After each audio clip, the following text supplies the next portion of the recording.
Hi, I'm Aaron, amateur radio call sign N6ACA. Welcome to DC to Daylight. Today we're going to be talking about creating a ham radio kit to use for travel. I'm going to be taking an international trip coming up really soon, and I wanted to be able to play with a ham radio on my trip, do HF, SSB, and digital modes. So I put together a kit over the past year or so that will allow me to do that.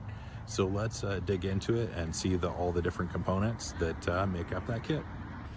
So the whole concept of this is that I should be able to put all of these items into my carry-on backpack that I'll be traveling with, and has three major components. So there is the box with the radio, antennas, and then the computer and accessories.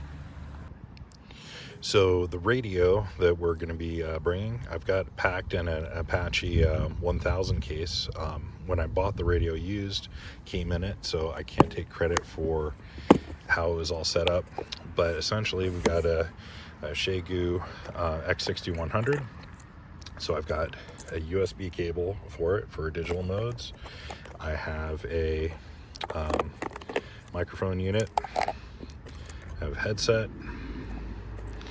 I have this little speaker dingus that I built that's super lightweight, that's from a headphone connector. The speaker on the internal on this X6100 is sort of blown out, so if I'm going to use the volume on it, I basically just use the headset. Then beyond that, I've got the plug-in power. Let's see what else. The radio itself. I've got 12-volt power. I'm not sure if I'm going to bring this with me, as well as a BNC connector that goes to SO239 or 238 or whatever cable. And so all of that fits inside here. So in the top, what I have is important stuff like my license, copy of my license. I'm going to be traveling overseas. And so what I have with me is I've got an IARP certificate or permit that you get from ARRL, and I'm going to show you what's inside there. So you basically get this. It's good for a year, and while the country I am going to does not require this, it's very helpful. It is multilingual. So it basically, there is a treaty, I forget the exact name of it, that is with many South American and Central American countries, and so you basically get this permit, and it gives you similar access to like SEPT stuff in Europe, and it's like a little mini ham radio passport. So essentially I bring this with me, and then when the radio police where I'm at, when they want to interrogate me, then at least I can point it at the ARRL. And so then I've got a copy of my license as well. As I get this put back together, one of the things that I am missing for my travel is I'm not going to be bringing any lithium-ion batteries. So this radio has a built-in one, and that'll get me up to 5 watts. One of the things I'd like to do is, operate the full 10 watts mobile. So before my trip, I need to generate a cable that has one of those barrel connectors, and then the other side is going to go to a USB buck booster that'll take it up to 12 volts, and that can take the output from a battery bank that I'll use for my cell phone and other electronic devices to power up this radio. So that's on my to-do list. So with that radio put away, then I've got this zipper pack that I think I bought this at Lowe's a bunch of years ago for tools. Some of the first things in the bag of tricks is, so I have a length of RG316 50 ohm coax. So it's got the BNC connectors at the end. I'll use that to connect up external antennas if I actually have to string it up. Got a few lengths of paracord, as well as some vegetable rubber bands. I found those really good for tensioning antennas, whether it be in rooms or if you're going to hook stuff off of branches, and you want it to have a little bit of you want it to be taut, but you You don't want it to be permanent, and if something pulls through it, you want it to actually be able to break, and these will. Next item here is a 20-meter dipole. It's just made with a whole bunch of random wire from electrical cords. The biggest portion is that you basically have this banana plug and screw terminal to BNC female connector, and so all the wires have ring clips on it, and we don't have a balun on it. So with the amount of power and the fact that it's going to be an actual dipole and it's going to be a 50 ohms impedance, you really don't have the imbalance. So we just connect up the coax and hook it up, and it works pretty well. The other thing we can do is if we have other lengths of cable or we want to do other things, we can disconnect these with the ring terminals and hook up other types of wire. So this little guy is a end-fed random wire that I bought from the Hawaii, I can't remember, their ham radio club in Hawaii off of in Honolulu. They make this cool little guy. I've used it mobile a bunch of times. So basically has the hookup for PL259. You can actually hook up a counterpoise if you want, and then the antenna just hooks in there, and it's good for 40 to 6 meters, but you got to tune it. You don't need to use a counterpoise, I think, if you have 13 or 16 feet of coax on it. So basically we would use an adapter, hook this guy up to it, and go from there. Like this little box, I was actually looking to use a end-fed half wave that I got from one of the kit builders. I think it's KM4 CFT. Makes all the radios and stuff. He has a really cool thing that looks like the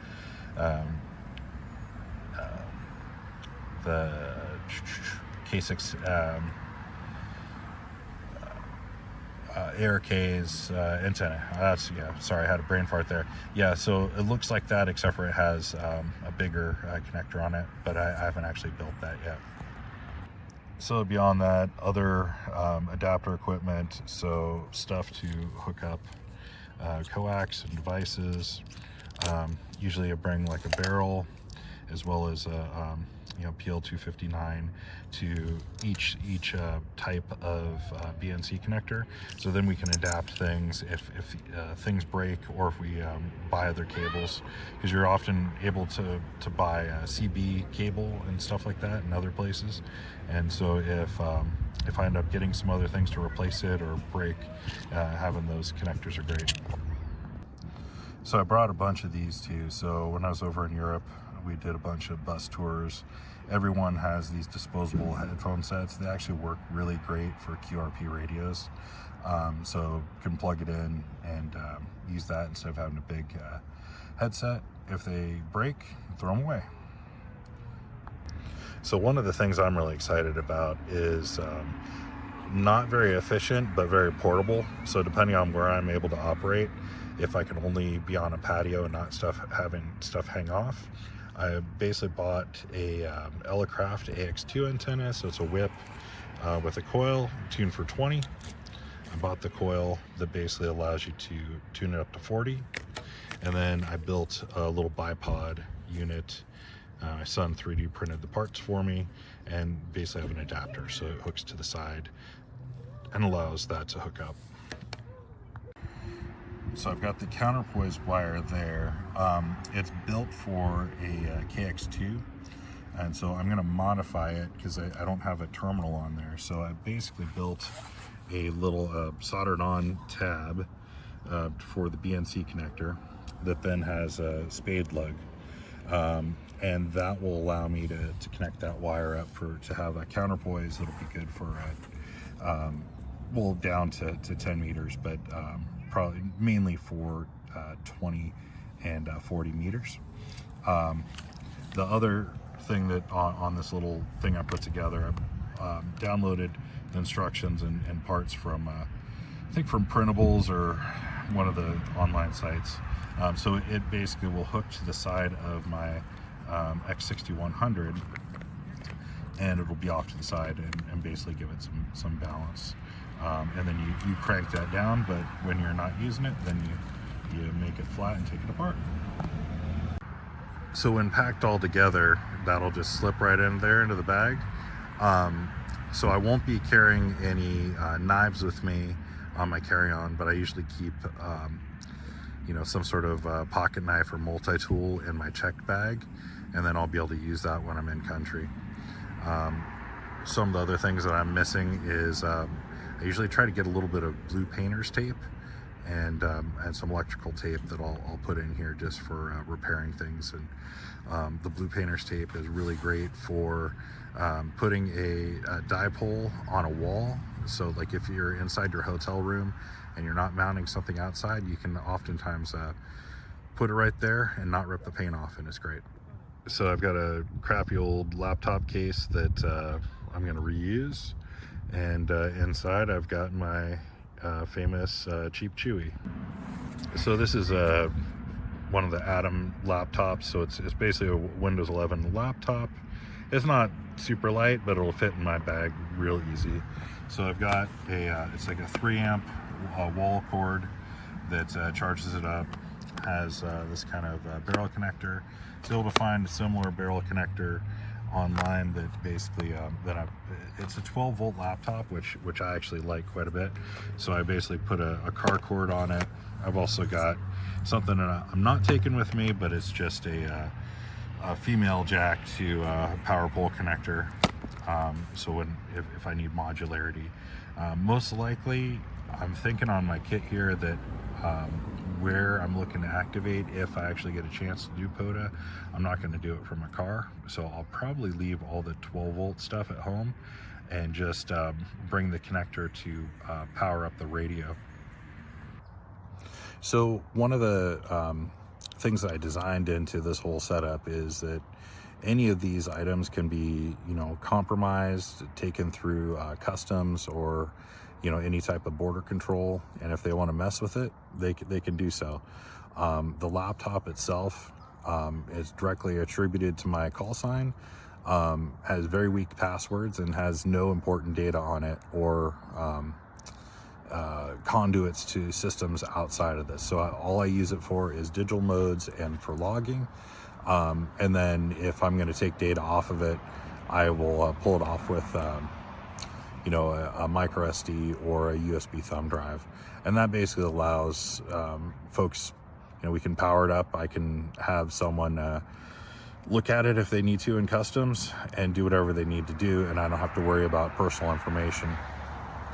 When it comes to you know, personal types of stuff, you power your phone off and you set it that if you know, if after 5 attempts it wipes. So if people are going to mess with it, either they are a nation state actor with real tools like Celebrite or whatever, and they're going to get your personal data off your phone, or they're not going to mess with it. So anyways, this is my setup. I figured I'd play while I was overseas. I'll make some videos and post them later after this, but this is, you know, something that's been bubbling up in my mind for a while. I've been putting together a kit for a while. The last video that I really made with non-US N6ACA location is when I went and activated POTA in Hawaii under you know, King Henry VI, and that was a real low power setup with a super cheap laptop and a true SDX, and this is more of a real attempt to make some contacts, especially on SSB. But all of this in the end is really disposable. So if I were to lose this in a you know, any sort of situation where I was possibly robbed, which I doubt that, or if it was lost in the airport, you know, I could make a claim, and all this together is right about $500 if I were to buy it used. So, or maybe a little bit more, but I wouldn't really have to worry about that, and it's no fuss, no muss. I'll get something else on the used market or go to Radioddity. So anyways, this has been Aaron, N6ACA. I hope you like my little tour of my backpack ham radio kit, and if you're interested in how I'm operating. Look at future videos, and I'll be posting what I got up to when I was overseas. Thanks. 73.